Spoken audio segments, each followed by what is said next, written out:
पडघा परिसराचा भिवंडी तालुक्यातील समावेश कायम ठेवावा, अन्यथा पडघ्याला स्वतंत्र तालुक्याचा दर्जा द्यावा अशी मागणी DY फाउंडेशनने केली आहे। याबाबत फाउंडेशनच्या पदाधिकाऱ्यांनी जिल्हाधिकाऱ्यांची भेट घेऊन निवेदन सादर केले। पडघा परिसर भिवंडी तालुक्यातून वेगळा करून अंबाडी तालुक्यात समाविष्ट करण्याच्या चर्चेच्या पार्श्वभूमीवर ही मागणी करण्यात आली। भौगोलिक, सामाजिक आणि प्रशासकीय दृष्ट्या पडघ्याचा भिवंडीशी असलेला संबंध लक्षात घेता सध्याचा समावेश कायम ठेवावा अशी भूमिका फाउंडेशनने मांडली। मागणी मान्य न झाल्यास तीव्र आंदोलन छेडण्याचा इशाराही फाउंडेशनचे अध्यक्ष वीरेन चोरगे यांनी दिला आहे।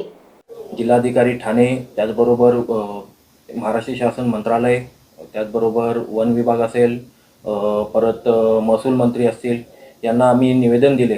या पडघा सर्कल अंतर्गत येणारे जे काही गावं आहेत यांच्याकडून ठराव मंजूर करून आम्ही हे निवेदन यांच्याकडे सादर केले। तेव्हा त्यांनी आम्हाला आश्वासने दिले किंवा त्यांनी आम्हाला विचारणा केली की तुमची याच्यामध्ये काय मत आहे। तेव्हा आमची एवढीच मागणी होती की पडघा हा भिवंडी तालुक्यातच, पहिली आमची हीच मागणी होती की पडघा हा भिवंडी तालुक्यातच असावा। त्यानंतर जर पर्याय म्हणून पडघा हा एक स्वतंत्र नवीन तालुका म्हणून घोषित करावा, ही आमची ठाम मागणी त्यांच्याकडे होती।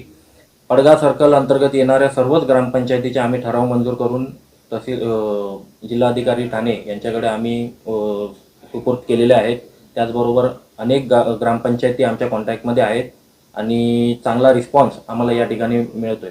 जर पडघा लवकरात लवकर पडघा तालुका घोषित झाला नाही तर आम्ही एक मोठा ठिय्या आंदोलन या ठिकाणी नक्कीच करू। ही भूमिका ठाम असणार आहे की आम्हाला पडघा हा स्वतंत्र तालुका म्हणून पाहिजे आणि जर असं काय नसेल होणार तर आम्ही एक ठिय्या आंदोलन या ठिकाणी करू। Bureau report, Lokvahini media, Thane.